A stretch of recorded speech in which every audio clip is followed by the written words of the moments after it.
High, আজ শনিবার। শনিবারের ঠান্ডা ঠান্ডা মিষ্টি সকাল। সকালে উঠে রোদ যেমন ছাদে যাই, আজও একটু ভাবুকের মতো ঘুরছিলাম, গাছ দেখছিলাম। হঠাৎ দেখি সিঁড়ি দিয়ে উঠে আসছে এক ঝগড়ুটি নারী। এসেই জ্বালাতন শুরু করে দিয়েছে।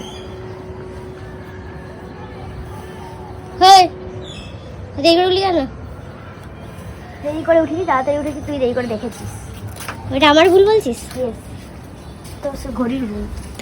তারপর একটু বসে বসে ভাবছিলাম যে আজকে কি কি কাজ আছে, কি কি করতে হবে। হঠাৎ দেখি কাজ আমার দিকে হেঁটে এলো। দেখি পিছনে দাঁড়িয়ে বলছে হেয়ার সিরামটা একটু লাগিয়ে দে চুলে।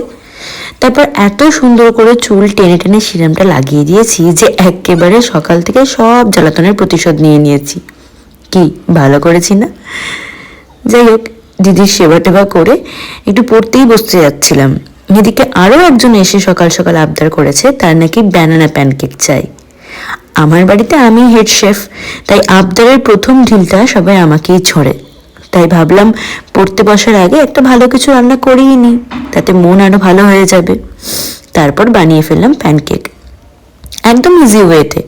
কলাগুলো স্ম্যাশ করে এক কাপ ময়দা আর একটা ডিম, হাফ কাপ দুধ, ভ্যানিলা এসেন্স আর অল্প সামান্য নলেন গুড় দিয়ে রেডি করলাম ব্যাটারটা। এদিকে প্যানে বাটার দিয়ে দিলাম। তারপর একটা একটা করে নিলাম প্যানকেক। ব্যাটারটা দিয়ে ওই মিনিট 2-3 ঢাকা দিয়ে রাখলে একদম স্পঞ্জি প্যানকেক রেডি। এদিকে দেখে উনি আবার এসেছেন, তাই আমি জিজ্ঞেস করছি এখন কি করতে এসেছিস। কি বলছে দেখো। কেন? পরীক্ষা। ও তাই? পরীক্ষা না রেজাল্ট?